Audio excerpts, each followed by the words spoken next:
Hello friends, welcome to targeting goal. Friends, current affair November का ये भाग 3 है और इसमें जैसा आप जानते हैं कि हम जो भी क्वेश्चन होते हैं उनका काफ़ी डिस्क्रिप्शन भी आपको प्रोवाइड करते हैं, जिससे कि आपको काफ़ी जो भी स्टैटिक टाइप की चीज़ें हैं वो भी आपको समझ में आ जाती हैं। तो चलिए शुरू करते हैं आज का वीडियो। और आई होप आपने जो इसके पहले हमने वीडियो बनाए थे वो देखे होंगे। एक बात और बता दें आपको कि हम महीने के लास्ट में इसका पूरा कंपाइलेशन भी आपको प्रोवाइड करेंगे, जिसमें से कि डिस्क्रिप्शन ज़्यादा नहीं होगा लेकिन आपका रिवीजन हो जाएगा उससे। तो यदि आप ये वीडियो जो भी हमने बनाए हैं अगर ये क्रम से आप देखते जा रहे हैं और एक बार आपका रिवीजन वहाँ हो जाएगा तो आपको किसी भी एग्जाम के कोई भी करंट अफेयर अप्रोक्सीमेट छूटेंगे नहीं फ्रेंड्स। लगभग आप 90% तो इसमें से कर ही लेंगे फ्रेंड्स। तो चलिए शुरू करते हैं। कांवर झील रामसर साइट में शामिल होने वाली बिहार की पहली झील बन गई है। यह झील बिहार के किस जिले से है? तो फ्रेंड्स, ये झील कहाँ पे है? बेगूसराय। तो बिहार के बेगूसराय में है ये। हाल ही में बिहार की कांवर झील को रामसर साइट का दर्जा मिला है। रामसर साइट में शामिल होने वाली ये बिहार की पहली झील है। बिहार के बेगूसराय जिले में स्थित इस झील को दक्षिण एशिया की सबसे बड़ी मीठे पानी की झीलों में से एक माना जाता है। इस झील में पक्षियों की लगभग 106 स्थानीय प्रजातियां और लगभग 59 प्रवासी पक्षियों की प्रजातियां पाई जाती हैं।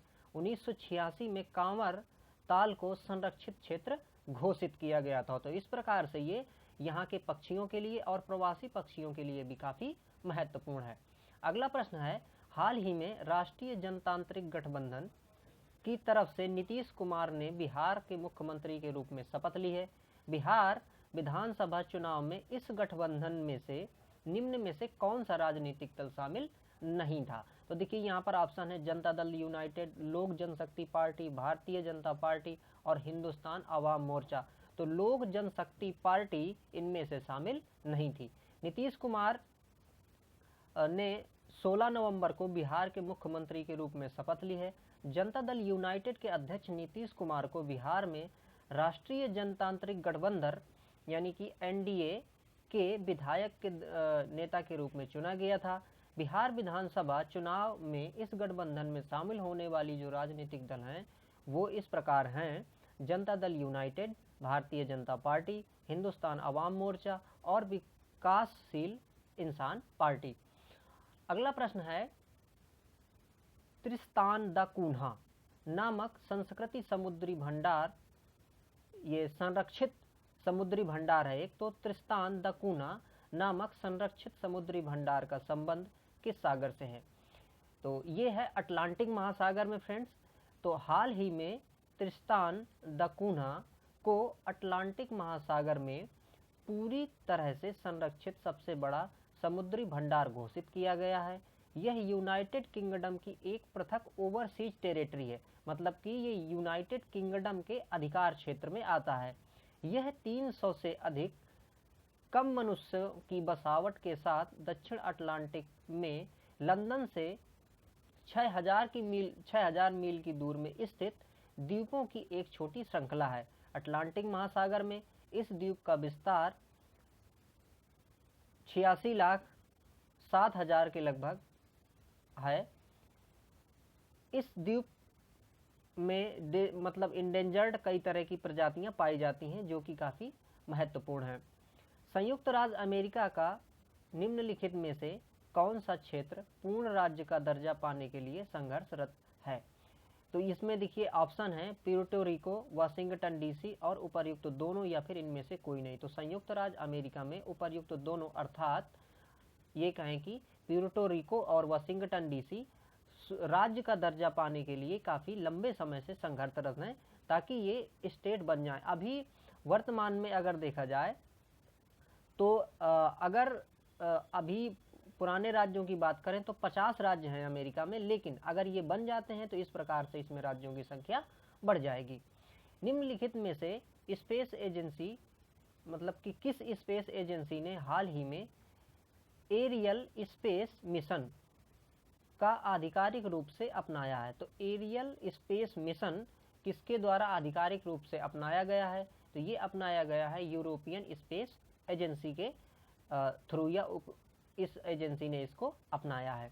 हाल ही में यूरोपियन स्पेस एजेंसी ने एरियल स्पेस मिशन को आधिकारिक रूप से अपनाया है।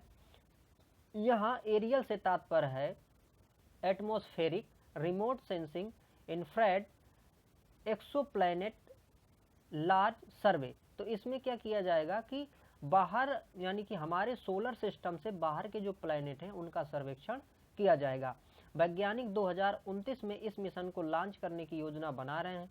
यह मिशन एक्सोप्लैनेट की प्रकृति, उनके निर्माण और विकास का अध्ययन करेंगे, जैसा कि हमारे सोलर सिस्टम से बाहर की जो भी ये ग्रह हैं उनका अध्ययन ये करेगा।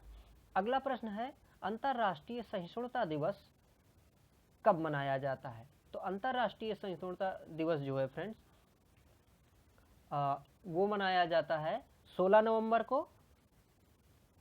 16 नवंबर को अंतर्राष्ट्रीय सहिष्णुता दिवस मनाया जाता है।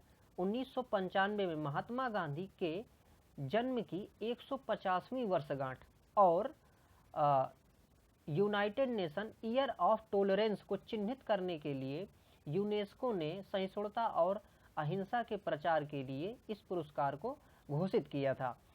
इस पुरस्कार का नाम यूनेस्को मदनजीत सिंह पुरस्कार है। यह पुरस्कार 16 नवंबर को अंतर्राष्ट्रीय सहिष्णुता दिवस पर हर 2 साल में एक बार प्रदान किया जाता है। अगला प्रश्न है, हाल ही में लोनार झील को रामसर स्थलों की सूची में शामिल किया गया है। यह झील किस राज्य में अवस्थित है? तो यहाँ पर देखिए ऑप्शन है जैसे राजस्थान, महाराष्ट्र, मध्य प्रदेश और बिहार। तो ये जो झील है फ्रेंड्स लोनार, ये महाराष्ट्र में अवस्थित है।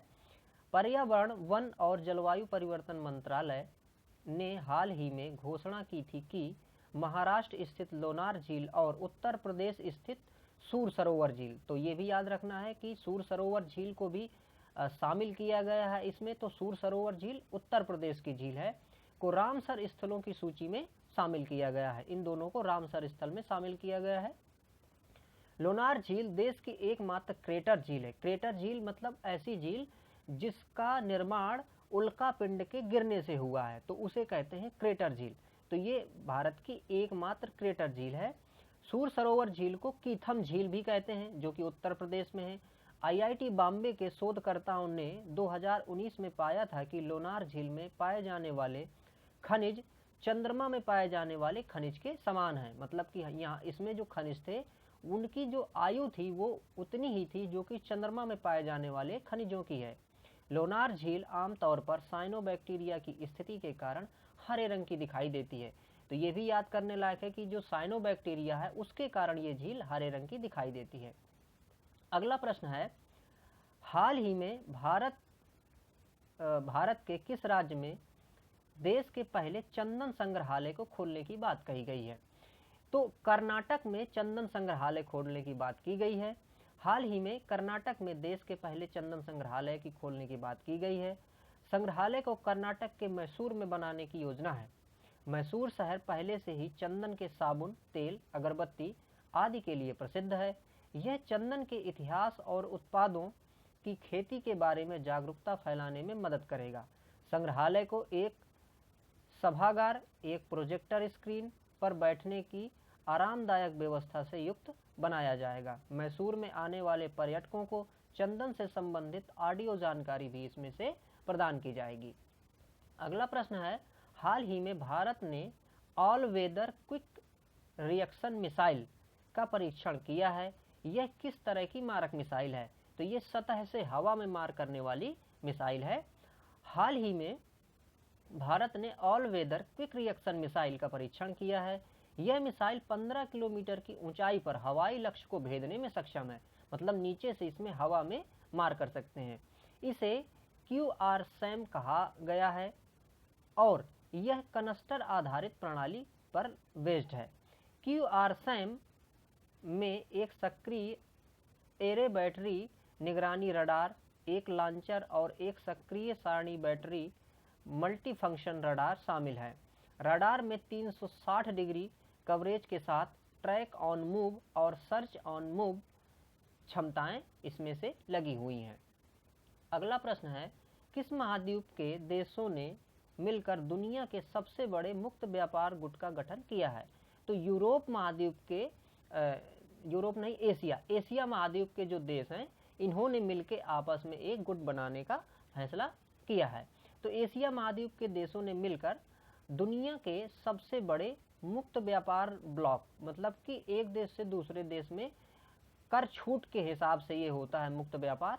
इसमें 15 एशिया प्रशांत अर्थव्यवस्थाएं शामिल हैं। इन 15 देशों में विश्व जनसंख्या का लगभग 30% और वैश्विक सकल घरेलू उत्पाद का लगभग 30% है। इस समझौते से टैरिफ में और कमी आएगी, मतलब कि टैरिफ का मतलब वही कि एक देश से दूसरे देश में जब व्यापार किया जाएगा तो उनको आयात निर्यात शुल्क नहीं लगेगा। इस सौदे पर आसियान शिखर सम्मेलन की ओर से ऑनलाइन हस्ताक्षर किया गया है। अगला प्रश्न है, झारखंड राज्य का स्थापना दिवस कब मनाया जाता है? तो झारखंड राज्य का स्थापना दिवस 15 नवंबर को मनाया जाता है फ्रेंड्स। साल 2000 में झारखंड की स्थापना हुई थी। इसको बिहार से अलग करके बनाया गया था। इस साल ये अपना 20वां स्थापना दिवस मना रहा है। 15 नवंबर 2000 को झारखंड बिहार से अलग हुआ था। इसके साथ साथ सन 2000 में ही फ्रेंड्स छत्तीसगढ़ जो कि मध्य प्रदेश से अलग हुआ था और उत्तर प्रदेश से उत्तराखंड अलग हुआ था। 15 नवंबर को झारखंड के आदिवासी नेता बिरसा मुंडा की जयंती भी मनाई जाती है। तो इसलिए ये और भी महत्वपूर्ण है कि बिरसा मुंडा की जयंती जो है वो 15 नवंबर को मनाई जाती है। और बिरसा मुंडा का जन्म 1875 में वर्तमान में झारखंड, मतलब अब जो झारखंड है वहां पर हुई था और इन्होंने स्वतंत्रता में अपना काफी बड़ा योगदान दिया है फ्रेंड्स। अगला प्रश्न है, vital statistics of India based on CRS 2018 नामक रिपोर्ट के मुताबिक लिंगानुपात के मामले में निम्नलिखित में से किस राज्य ने सबसे अच्छा प्रदर्शन किया है? तो इसमें से अरुणाचल प्रदेश ने सबसे अच्छा प्रदर्शन किया है फ्रेंड्स। हाल ही में वाइटल स्टैटिस्टिकल यानी vital statistics of India based on CRS 2018 नामक रिपोर्ट जारी हुई है। इस रिपोर्ट के मुताबिक लिंगानुपात के मामले में अरुणाचल प्रदेश ने सबसे अच्छा प्रदर्शन किया है, जबकि मणिपुर की स्थिति सबसे खराब है। अरुणाचल प्रदेश में प्रति 1000 पुरुषों में जो बच्चियां हैं वो 1084 है, मतलब 1084 महिलाएं हैं। इसके बाद नागालैंड, मिजोरम, केरल और कर्नाटक का स्थान है। सबसे प्रदर्शन करने वाले राज्यों में शीर्ष पर रहने वाले मणिपुर में प्रति 1000 पुरुषों में जन्म लेने वाली महिलाएं यानी बच्चियों की जो संख्या है वो सिर्फ 757 है, 5757 है। अगला प्रश्न है, भारत के बिना RCEP के बाकी 15 देशों ने क्षेत्रीय व्यापार समझौते पर हस्ताक्षर किए हैं।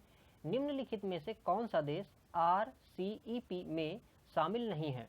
तो देखिए यहाँ पर ऑप्शन जो है अपने पास जैसे कि है Bharat, Myanmar, Republic of Korea और पाकिस्तान। तो देखिए इसमें हमने तो भाग लिया नहीं है भारत ने, इसके अलावा पाकिस्तान भी इसका हिस्सा नहीं है। RCEP के 15 देशों ने क्षेत्रीय व्यापार समझौते पर हस्ताक्षर किए हैं। इस समझौते में भारत शामिल नहीं हुआ है। RCEP का पूरा नाम है regional comprehensive economic partnership. RCEP एक रीजनल फ्री ट्रेड एग्रीमेंट है। RCEP वार्ता नवंबर 2012 में शुरू हुई थी। RCEP में आसियान देश और आसियान से मुक्त व्यापार भागीदार देश इसमें शामिल हैं।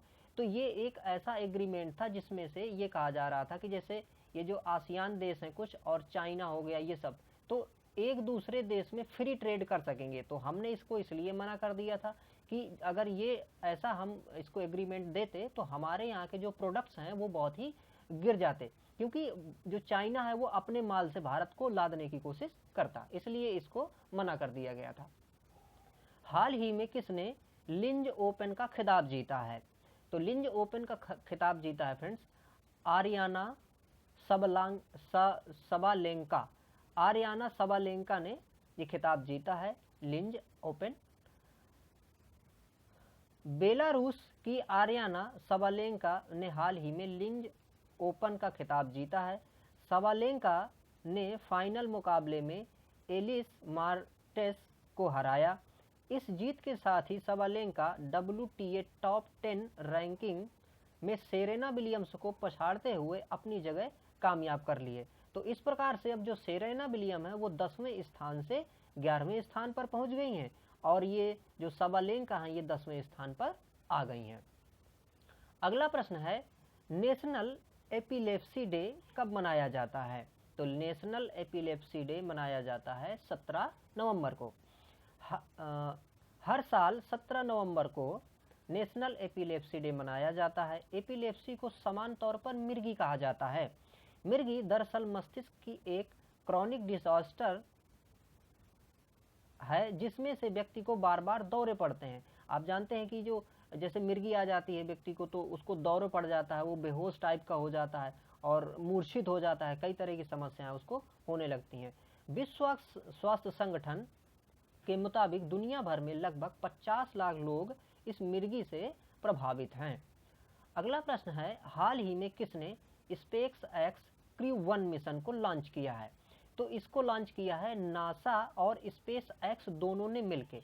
मतलब कि space x crew 1 mission NASA और स्पेस एक्स दोनों ने मिलकर लॉन्च किया है। हाल ही में नासा और स्पेस एक्स ने मिलकर इस मिशन को लॉन्च किया है। इसे फ्लोरिडा स्थित नासा के केनेडी स्पेस सेंटर से लॉन्च किया गया है। क्रू 1 दरअसल इंटरनेशनल स्पेस सेंटर के लिए फैल्कन 9 रॉकेट और space x crew dragon spacecraft की पहली ऑपरेशन उड़ान है। फाल्कन 9 नामक यह रॉकेट अपनी 27 घंटे की यात्रा पूरी करके इंटरनेशनल स्पेस सेंटर पहुंचेगा। तो देखिए फाल्कन 9 रॉकेट जो है ये कहाँ का है? स्पेस एक्स का है। जैसे हमारे पास जो रॉकेट हैं जिनके माध्यम से हम PSLV है, तो ये सब जैसे हमारे यहाँ PSLV GSLV इससे हम ऊपर यान भेजते हैं, ऐसे फाल्कन 9 जो रॉकेट है वो स्पेस एक्स का है। ये भी याद करके रख सकते हैं हम। अगला प्रश्न है नैतिक मतदान के बारे में लोगों को जागरूक करने के लिए भारतीय निर्वाचन आयोग ने निम्नलिखित में से किसे पंजाब राज्य का आइकॉन नियुक्त किया है? तो ये नियुक्त किया गया है सोनू सूद को। भारतीय निर्वाचन आयोग ने हाल ही में अभिनेता सोनू सूद को पंजाब राज्य का आइकॉन नियुक्त किया है। आयोग के इस कदम का मकसद नैतिक मतदान के बारे में लोगों को जागरूक करना है। बता दें कि सोनू सूद का संबंध पंजाब के मोगा जिले से, तो ये संबंधित किससे हैं? मोगा जिले से संबंधित हैं। सोनू सूद तब एक नेशनल हीरो बन गए थे जब इन्होंने लॉकडाउन में बहुत सारे लोगों को अपने घर पहुंचाया था। इन्हीं प्रयासों को देखते हुए संयुक्त राष्ट्र विकास कार्यक्रम ने 30 सितंबर को उन्हें स्पेशल ह्यूमैनिटेरियन एक्शन अवार्ड भी दिया था। तो इनको एक अवार्ड और दिया गया था 30 सितंबर को संयुक्त राष्ट्र विकास कार्यक्रम द्वारा। वो कौन था? Special humanitarian action award.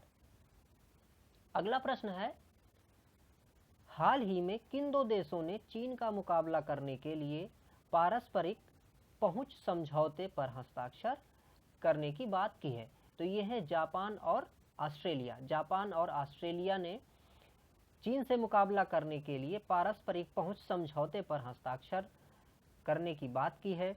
ये दोनों देश दक्षिण चीन सागर में और प्रशांत द्वीप देशों पर चीन के बढ़ते हुए प्रभाव के मुकाबले करने के लिए ऐसा किया है इन्होंने। ये दक्षिण चीन सागर में सैन्यीकरण और पूर्वी चीन सागर में द्वीपों पर विवादों की श्रृंखला के बीच देशों को करीब लाएगा।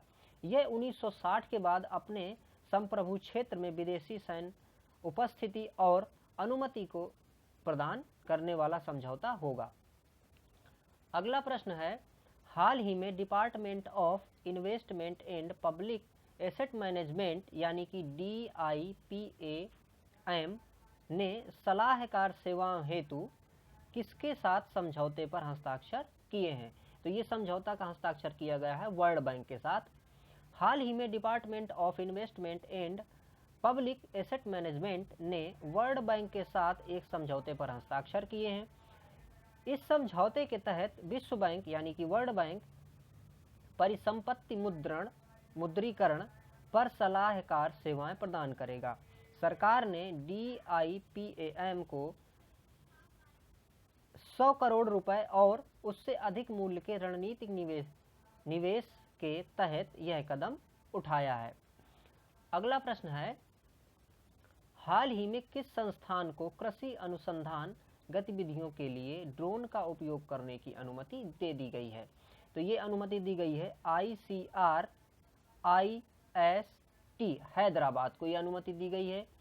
कृषि अनुसंधान गतिविधियों के लिए अंतर्राष्ट्रीय अर्ध शुष्क उष्णकटिबंधीय फसल अनुसंधान संस्थान हैदराबाद, तो ये भी हमें याद करने लायक है कि कृषि अनुसंधान गतिविधियों के लिए जो अंतर्राष्ट्रीय अर्ध शुष्क उष्णकटिबंधीय फसल अनुसंधान है, ये कहाँ पे है? हैदराबाद में है। हैदराबाद तेलंगाना को ड्रोन की तैनाती करने के लिए सशर्त छूट दी गई है, मतलब शर्त के साथ छूट दी गई है। इसे ये छूट नागर विमानन मंत्रालय और नागर विमानन महानिदेशालय ने प्रदान की है। ड्रोन भारत के कृषि क्षेत्र में उचित कृषि हेतु टिड्डी नियंत्रण और फसल उपज में सुधार लाने जैसे क्षेत्रों में बड़ी भूमिका निभाते हैं। तो टिड्डी नियंत्रण के लिए भी ड्रोन जो है वो काफ़ी प्रयोग किए गए थे। इस बार भी ड्रोन काफ़ी प्रयोग किए गए थे टिड्डी नियंत्रण के लिए। अगला प्रश्न है, प्रधानमंत्री नरेंद्र मोदी ने 12वें ब्रिक्स शिखर सम्मेलन में भाग लिया है। बताइए इस सम्मेलन की अध्यक्षता किसने की है? तो इसकी अध्यक्षता की है किसने? रूस ने की है। प्रधानमंत्री नरेंद्र मोदी ने 12वें शिखर सम्मेलन, तो कौन सा शिखर सम्मेलन था फ्रेंड्स? ये ब्रिक्स का 12वां शिखर सम्मेलन था। इस बैठक की मेजबानी रूस ने की है।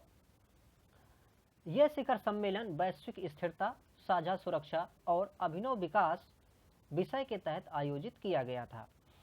इस शिखर सम्मेलन में महामारी के प्रभाव को कम करने, आतंकवाद, व्यापार, स्वास्थ्य, ऊर्जा में सहयोग के उपायों पर चर्चा की गई है। आपको बता दें कि ब्रिक्स के सभी सदस्य G20 के भी सदस्य हैं। तो G20 जो है इसके सारे ये जो सदस्य हैं ये सब उसमें भी शामिल हैं।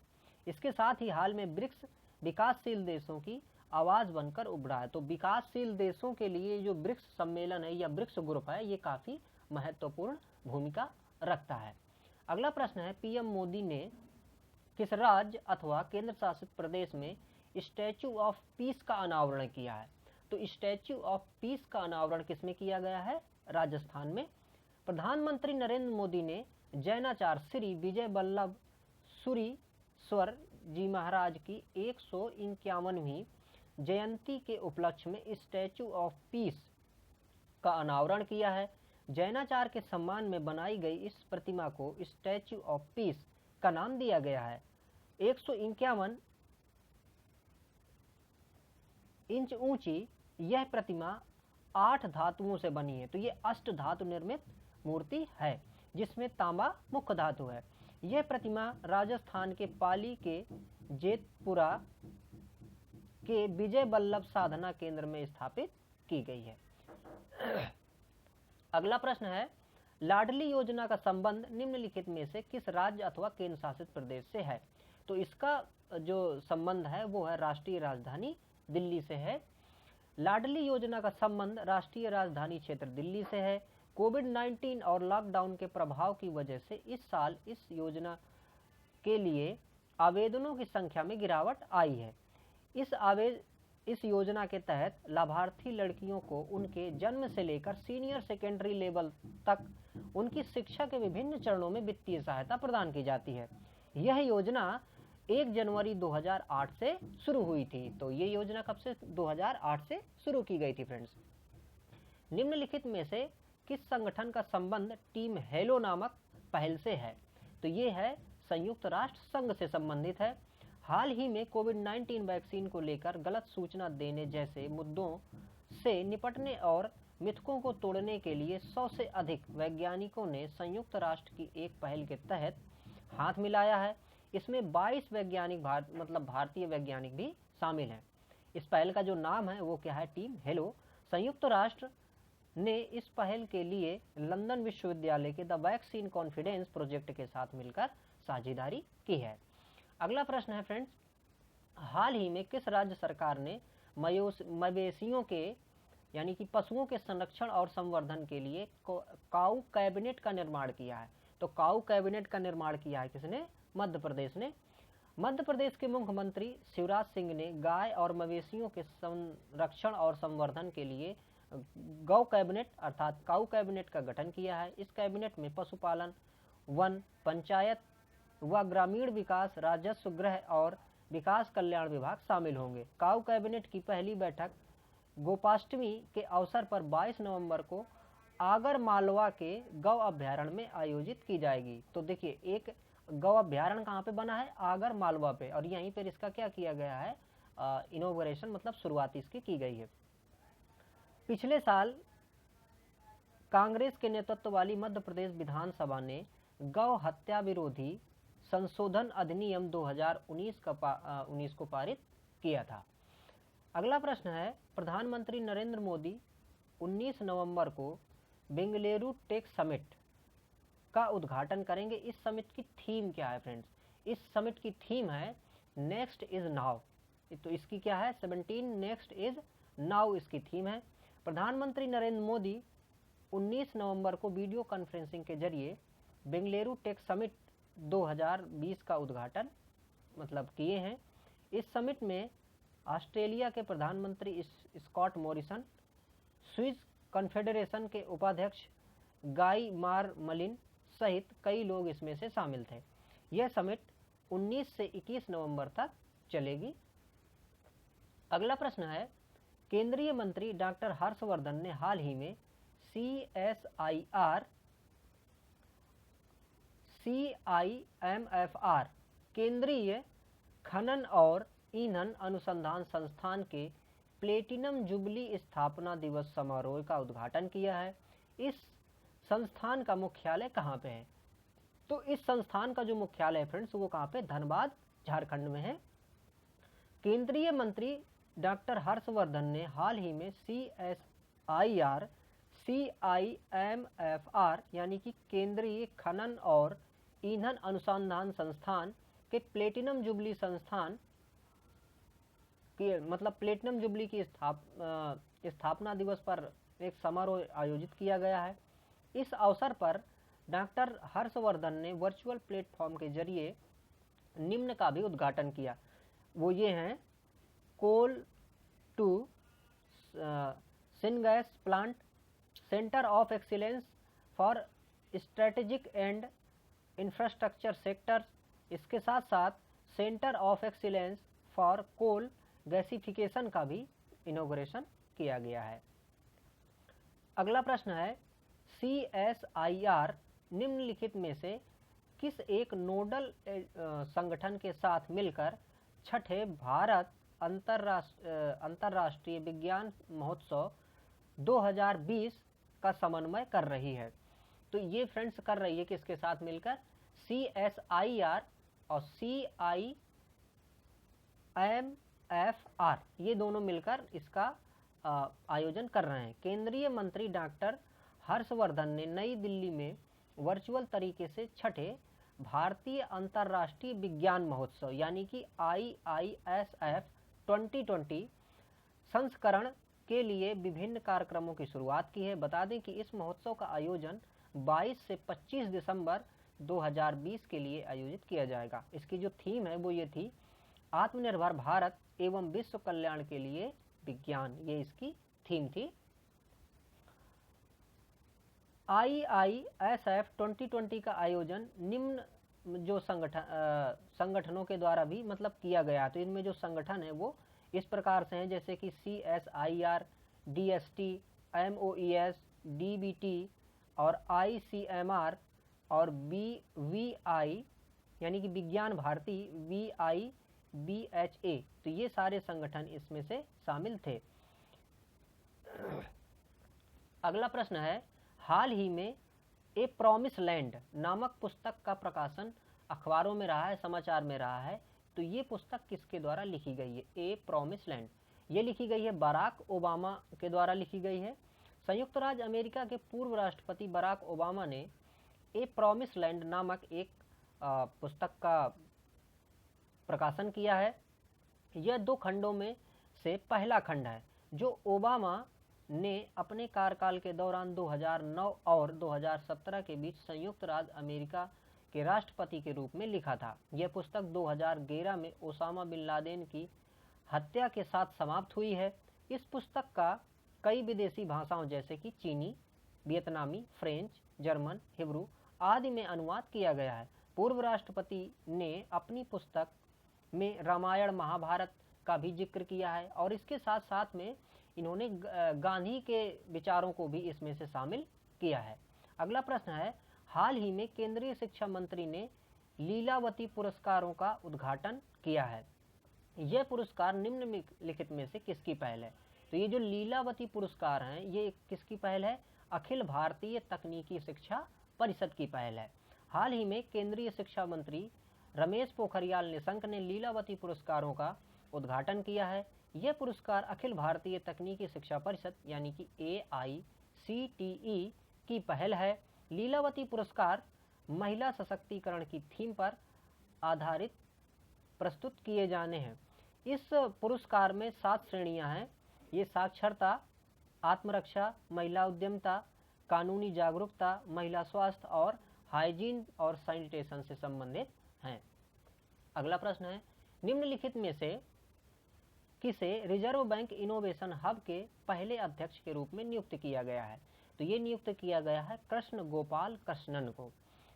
इन्फोसिस के पूर्व सह अध्यक्ष और सह संस्थापक कृष्ण गोपाल कृष्णन को रिजर्व बैंक इनोवेशन हब के पहले अध्यक्ष के रूप में नियुक्त किया गया था। उनकी नियुक्ति भारतीय रिजर्व बैंक द्वारा की गई है। उन्हें एक गवर्निंग काउंसिल का नेतृत्व करना है जिसमें 9 अन्य सदस्य होंगे। सदस्य IIT, IISc, national payment corporation of India आदि से होंगे। रिजर्व बैंक इनोवेशन हब का उद्देश्य वित्तीय क्षेत्र में नवाचार को बढ़ावा देना है। RBI ने क्रॉस थिंकिंग को बढ़ावा देने, सपोर्ट करने के लिए इस हब की स्थापना की है। अगला प्रश्न है, भारत के किस राज्य में एशिया की पहली सौर ऊर्जा सक्षम कपड़ा मिल की शुरुआत होना है? तो ये महाराष्ट्र में होना है। एशिया की पहली सौर ऊर्जा सक्षम है ना कपड़ा का जो उद्योग है, भारत में महाराष्ट्र में एशिया की पहली सौर ऊर्जा सक्षम कपड़ा मिल की शुरुआत होनी है। इसकी सूचना जय भवानी महिला सहकारी कपड़ा मिल के अध्यक्ष ने घोषणा करके दी है, जिसकी शुरुआत जल्द ही की जाएगी। इसके साथ ही यह मिल एशिया की पहली सौर ऊर्जा सक्षम कपड़ा मिल भी बन जाएगी। तो एशिया की पहली ये मिल होगी जो कि सौर ऊर्जा द्वारा संचालित होगी। यह मिल महाराष्ट्र के परभाणी जिला में 30 एकड़ भूमि पर फैली हुई है। ये कपास को कपड़े में प्रोसेस करती है, मतलब कपास से कपड़े इसमें से बनाए जाते हैं। निम्नलिखित में से कौन सी संस्था 18 से 24 नवंबर 2020 को विश्व रोगाणु जागरूकता सप्ताह के रूप में मना रही है? तो यह है विश्व स्वास्थ्य संगठन यानी कि WHO ये मना रही है 18 से 24 नवंबर के बीच है मना रही है इसको। विश्व स्वास्थ्य संगठन 18 से 24 नवंबर 2020 के बीच रोगाणु रोधी जागरूकता सप्ताह मनाने वाला है। WHO द्वारा इस सप्ताह को मनाने का उद्देश्य वैश्विक रोगाणु रोधी प्रतिरोध के बारे में जागरूकता बढ़ाना है। साथ ही यह दावा प्रतिरोध संक्रमणों के प्रसार को रोकने के लिए स्वास्थ्य कार्यकर्ताओं, आम जनता और नीति निर्माताओं को प्रैक्टिस में प्रोत्साहित करने के लिए इसका आयोजन किया गया है। इस वर्ष की जो थीम थी वो थी यूनाइटेड टू प्रिजर्व एंटी माइक्रोबैक्टीरियल। ये इसकी क्या थी? थीम थी। तो अगला प्रश्न है, इयोटा नामक तूफान ने हाल ही में किस क्षेत्र में दस्तक दी है? तो ये है मध्य अमेरिका। तो मध्य अमेरिका में इयोटा नामक तूफान आया है। इयोटा नामक तूफान ने हाल ही में मध्य अमेरिकी क्षेत्र में निकारागुआ, तो ये किस क्षेत्र में आया है? मध्य अमेरिका के निकारागुआ में दस्तक दी है। बता दें कि अटलांटिक तूफान का मौसम जून से नवंबर के बीच में चलता है और अटलांटिक महासागर, कैरिबियन सागर और मैक्सिको की खाड़ी को कवर करता है। जबकि पूर्वी प्रशांत तूफान का मौसम 15 मई से 30 नवंबर तक चलता है। तूफानों को सैफिर सिम्पसन तूफान पवन पैमाने पर वर्गीकृत किया गया है। इसमें तूफानों को हवा की गति के आधार पर स्केल में 1 से 5 की दर प्रदान की जाती है। इयोटा कैटेगरी 5 का तूफान है। तो देखिए इसकी जो वेग रही है वो काफ़ी ज़्यादा रहा है। अगला प्रश्न है, हाल ही में आरबीआई ने निम्नलिखित में से किस बैंक पर अधिस्थगन लगाकर उसके विलय की घोषणा की है? तो ये है Lakshmi Vilas bank limited. Lakshmi Vilas bank limited को मर्ज करने की इन्होंने बात की है। भारतीय रिजर्व बैंक ने हाल ही में 30 दिनों की अवधि के लिए लक्ष्मी विलास बैंक लिमिटेड पर अधिस्थगन लगा दिया है। शीर्ष बैंक ने बैंक के विलय के लिए एक योजना का मसौदा तैयार किया है। इस योजना के तहत लक्ष्मी विकास बैंक को डीबीएस बैंक ऑफ सिंगापुर के साथ समामेलित किया जाना है। इस बैंक ने पिछले 3 वर्षों में लगातार चूंकि गिरावट दर्ज की थी, इसलिए इस बैंक को क्या कर दिया गया है कि अब उसमें मर्ज कर देंगे। अगला प्रश्न है, हाल ही में मृदुला सिन्हा का 77 साल की उम्र में निधन हो गया। वे निम्नलिखित में से किस विधा से संबंधित थी? तो ये लेखन से संबंधित थी फ्रेंड्स। तो गोवा की पूर्व राज्यपाल, अर्थात देखिए ये गोवा की पूर्व राज्यपाल थी और प्रतिष्ठित साहित्यकार मृदुला सिन्हा का 77 वर्ष की आयु में निधन हो गया। वो गोवा की पहली राज्यपाल थी। तो ये गोवा की पहली राज्यपाल थी। वो एक प्रसिद्ध हिंदी लेखिका थी जिन्होंने साहित्य के साथ साथ संस्कृति की दुनिया में भी व्यापक योगदान दिया है। भारत के परिप्रेक्ष्य में हाल ही में किस देश पर माइक्रोवेव वेपन का प्रयोग करने का आरोप लगाया गया है? तो ये फ्रेंड्स चाइना में लगाया गया है कि चाइना ने माइक्रोवेव वेपन का यूज किया। भारत के परिप्रेक्ष्य में हाल ही में चीन पर माइक्रोवेव वेपन का प्रयोग करने का आरोप लगाया गया है।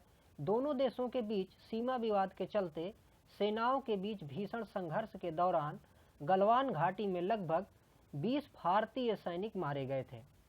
माइक्रोवेव हथियार प्रत्यक्ष ऊर्जा हथियार हैं। ये टारगेट में अत्यधिक केंद्रित ऊर्जा डिलीवर कर देते हैं और कभी कभी ये मतलब क्या बहुत ज़्यादा हार्मफुल भी होते हैं। और चाइना ने 2014 में इसका पहला हवाई परीक्षण किया था। तो अभी जो गलवान घाटी में जो झड़प हुई थी उसमें ये माना जा रहा है कि उसने इन हथियारों का यूज किया था, माइक्रोवेव वेपन का यूज किया था। अगला प्रश्न है,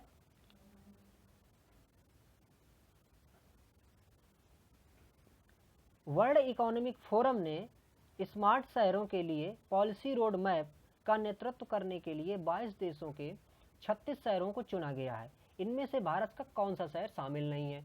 तो इनमें से देखिए ये इंदौर, बंगलुरु, फरीदाबाद ये शामिल है, लेकिन नोएडा इसमें शामिल नहीं है। तो वर्ल्ड इकोनॉमिक फोरम ने स्मार्ट शहरों के लिए पॉलिसी रोड मैप का नेतृत्व करने के लिए 22 देशों के 36 शहरों को चुना है। इन स्मार्ट शहरों को G20 global smart cities alliance के तहत विकसित किया जा रहा है। इन चुने गए 36 शहरों में से 4 भारतीय शहर भी शामिल हैं। चुने गए 4 भारतीय जो शहर हैं उनमें बंगलुरु, फरीदाबाद, इंदौर और हैदराबाद है। अगला प्रश्न है, विश्व का एकमात्र सफेद जिराफ अफ्रीका के किस देश में मिला? तो ये केन्या में था फ्रेंड्स। अफ्रीका के कहाँ पे था? ये केन्या में सफेद जिराफ। दुनिया के एकमात्र ज्ञात व्हाइट जिराफ को उत्तर पूर्व केन्या के जीपीएस ट्रैकिंग डिवाइस के साथ छोड़ा गया था। जिराफ के जीन में एक विशेष प्रकार के आनुवंशिक गुण के कारण ये सफेद रंग का है, जिसे ल्यूसिज्म कहा जाता है। ल्यूसिज्म रंजकता की कमी का होना है। तो ल्यूसिज्म का मतलब क्या है? रंजकता अर्थात किसी वर्ण का न होना। ट्रैकिंग डिवाइस जिराफ की स्थिति के बारे में प्रति घंटे अपडेट प्रदान करेगा। इससे जानवरों को शिकार से सुरक्षित मतलब किया जा सकेगा। ट्रैकिंग डिवाइस इसीलिए लगाई गई है ताकि कोई इसका शिकार ना कर सके। इस साल का विश्व दर्शन दिवस यानी कि वर्ल्ड फिलॉसफी डे कब मनाया गया है? तो ये 19 नवंबर को वर्ल्ड फिलॉसफी डे मनाया गया है। इस साल 19 नवंबर को विश्व दर्शन दिवस मनाया गया। इस दिवस को मनाने की शुरुआत 2002 में यूनेस्को द्वारा की गई थी। 2005 में यूनेस्को के जनरल कॉन्फ्रेंस ने घोषणा की थी कि नवंबर के हर तीसरे गुरुवार को विश्व दर्शन दिवस मनाया जाएगा। ये जो दर्शन है इसको फिलॉसफी कहते हैं और हमारे यहाँ दर्शन कहते हैं। फिलॉसफी जो शब्द है ये दो शब्दों से फिलास धन सोफिया से बना है, जिसका मतलब होता है ज्ञान के प्रति अनुराग। लेकिन अगर हम अपने भारतीय कंटेक्स्ट में बात करें जिसका मतलब होता है दर्शन, तो दर्शन का मतलब होता है देखना, अर्थात किसी भी वस्तु को उसी रूप में देखना जिस रूप में है, इसे हम दर्शन कहते हैं। और जो दर्शन शब्द है ये ज़्यादा व्यापक है फिलॉसफी से। अगला प्रश्न है, भारत के एआई सुपर कंप्यूटर परम सिद्धि को विश्व के सर्वाधिक शक्तिशाली 500 नॉन डिस्ट्रीब्यूटेड कंप्यूटर प्रणालियों में शामिल किया गया है, तो उसको ये कौन सा स्थान मिला है? तो उसको 63वां स्थान यहाँ पर मिला गया है, 63वां स्थान मिला है। तो भारत के एआई सुपर कंप्यूटर अर्थात आर्टिफिशियल इंटेलिजेंस सुपर कंप्यूटर परम सिद्धि को विश्व के सर्वाधिक शक्तिशाली 500 नॉन डिस्ट्रीब्यूटेड कंप्यूटर प्रणालियों में से 63वां स्थान मिला है। इस रैंकिंग का परिणाम 16 नवंबर 2020 को जारी किया गया था। बता दें कि उच्च कार्य प्रदर्शन वाले एआई सुपर कंप्यूटर परम सिद्धि को सीडैक के नेशनल सुपर कंप्यूटिंग मिशन के अंतर्गत बनाया गया है। यह super computer deep learning, visual computing, virtual reality, accelerated computing और ग्राफिक्स वर्चुअलाइजेशन में मददगार साबित होगा। अगला प्रश्न है, महाजन कमीशन रिपोर्ट का संबंध निम्नलिखित में से किस राज्यों की सीमा के विवाद से ये जुड़ा हुआ है? तो महाजन कमीशन रिपोर्ट जुड़ा है केरल, महाराष्ट्र और कर्नाटक की सीमा विवादों से संबंधित है। ये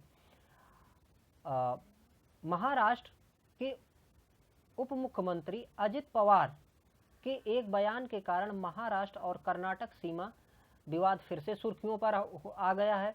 उन्होंने कर्नाटक के बेलगांव, करवर और निपाणी क्षेत्रों को शिवसेना के संस्थापक बाला साहब ठाकरे के सपने के रूप में महाराष्ट्र का हिस्सा बताया, जिसकी कर्नाटक सरकार ने निंदा की और इससे ये समस्या वहाँ पर पैदा हो गई। तो मतलब ये समस्या का कारण यही है कि जो बाला साहब ठाकरे थे वो मानते थे कि जो कर्नाटक का जो हिस्सा है बेलगाम वाला वो महाराष्ट्र का हिस्सा होना चाहिए था। अगला प्रश्न है, अमेरिका के centre for disease control and prevention ने हाल ही में किस स्थान से चैपर नामक वायरस का पता लगाया है? तो चैपर नामक वायरस का पता लगाया है बोलीविया से। बोलीविया कहाँ पे है? ये दक्षिण अमेरिका का देश है। तो यहाँ पर देखिए चैपर नामक इबोला प्रकार है। ये किस वायरस का प्रकार है? एक प्रकार से इबोला का प्रकार है ये। और अमेरिका के